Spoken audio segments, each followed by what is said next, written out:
Assalamualaikum sobat muslim semua.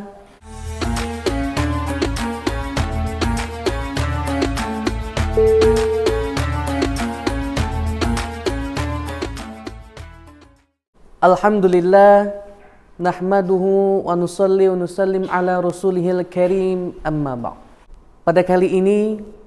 Pada kesempatan kali ini, marilah kita bersama-sama bersyukur kepada Allah Subhanahu wa taala karena masih memberikan kita kesempatan untuk menunaikan ibadah puasa pada hari ini. Salawat dan salam senantiasa kita sampaikan kepada junjungan Nabi besar kita Muhammad sallallahu alaihi wasallam, yang mana insya Allah kita akan mendapat syafaatnya di akhirat nanti. Amin amin ya rabbal alamin.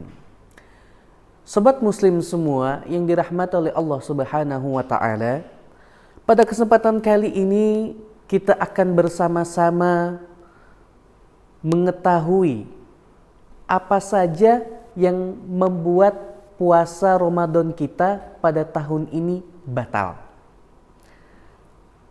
Menurut kutipan yang kita ambil dari kitab Fathul Qorib,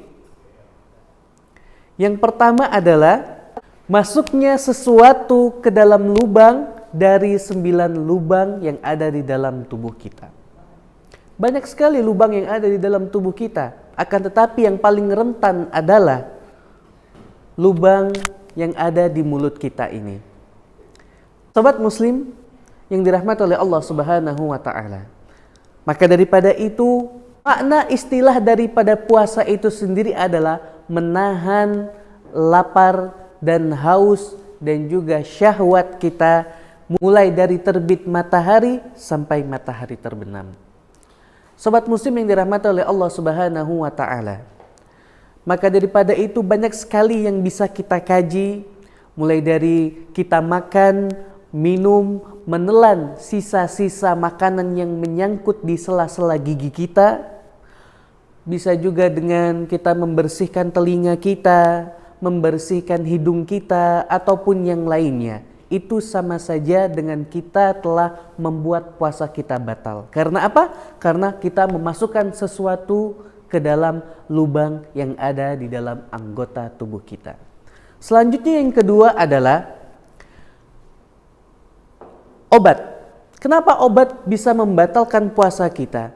Ada sebagian orang yang sakit diobati dengan memasuki obat itu melalui 2 lubang yang ada di bawah bagian tubuh kita. Seperti orang yang sakit ambeien. Orang yang sakit ambeien itu obatnya harus dimasukkan dari lubang yang ada di bawah tubuh kita. Begitu juga dengan punya penyakit seperti memasang kateter, itu juga bisa membatalkan puasa. Dan selanjutnya adalah orang yang dengan sengaja muntah. Jadi dengan muntah itu bisa membatalkan puasa kita. Jadi sobat muslim yang dirahmati oleh Allah Subhanahu wa taala, kalau ada yang sengaja dengan memasukkan tangannya ke dalam mulut tenggorokannya sehingga ia muntah, maka batallah puasanya.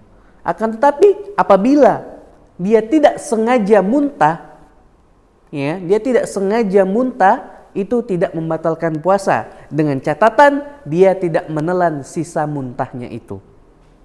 Sobat muslim yang dirahmati oleh Allah Subhanahu wa taala, selanjutnya yang keempat, berhubungan suami istri ketika di siang hari dalam keadaan puasa di bulan Ramadan dapat membatalkan puasanya. Selanjutnya yang kelima adalah keluarnya air mani atau sperma. 6 adalah haid atau nifas. Berikutnya yang ketujuh adalah orang yang gila. Jadi ketika dalam bulan Ramadan dia mendadak gila atau kena penyakit junun, maka batallah puasanya. Dan yang terakhir adalah orang yang murtad ketika di bulan Ramadan, atau orang yang keluar dari agama Islam, atau dia mengingkari untuk beriman atau tidak lagi mempercayai beriman kepada Allah Subhanahu wa taala, dan ia murtad memeluk agama lain ketika di bulan suci Ramadan, maka otomatis batallah puasanya. Sobat muslim yang dirahmati oleh Allah Subhanahu wa taala. Maka daripada itu, marilah kita kembali lagi untuk selalu memperbaharui niat kita. Apabila kita memperbaharui niat puasa kita betul-betul ikut niatnya Rasulullah sallallahu alaihi wasallam, insyaallah puasa Ramadan kita seperti puasanya Rasulullah sallallahu alaihi wasallam, dan pahala yang kita dapatkan akan sama seperti pahala yang didapatkan oleh Rasulullah sallallahu alaihi wasallam. Insyaallah apa yang kita kaji pada hari ini, apa yang kita sama-sama dapatkan ilmu daripada kitab Fathul Qorib ini tentang apa-apa yang membatalkan puasa, insyaallah kita akan memahami ini dan menjalani dan menjauhi segala hal-hal, perkara-perkara yang dapat membatalkan puasa kita. Akan tetapi itu adalah hal-hal yang dapat membatalkan puasa kita secara zahir, dan hal-hal yang dapat membatalkan puasa kita secara batinia adalah dengan kita niat puasanya hanya ikut-ikutan saja. Puasa kita tidak lain supaya kita dibilang atau dilihat oleh orang lain agar orang lain tahu kita puasa. Banyak lagi hal-hal yang lainnya yang dapat membatalkan puasa kita secara batinia. Karena apa? Karena kita selaku insan, selaku makhluk ciptaan Allah, hamba Allah Subhanahu wa taala, tidak tahu apa yang kita akan lakukan, akan tetapi Allah Maha tahu apa yang akan kita lakukan dan apa yang kita perbuat secara sembunyi-sembunyi. Sekian dan terima kasih. Natrukukum fi ri'ayatillahi wa amnihi wa nashkurkum ala husni ihtimamikum. Wassalamualaikum warahmatullahi wabarakatuh.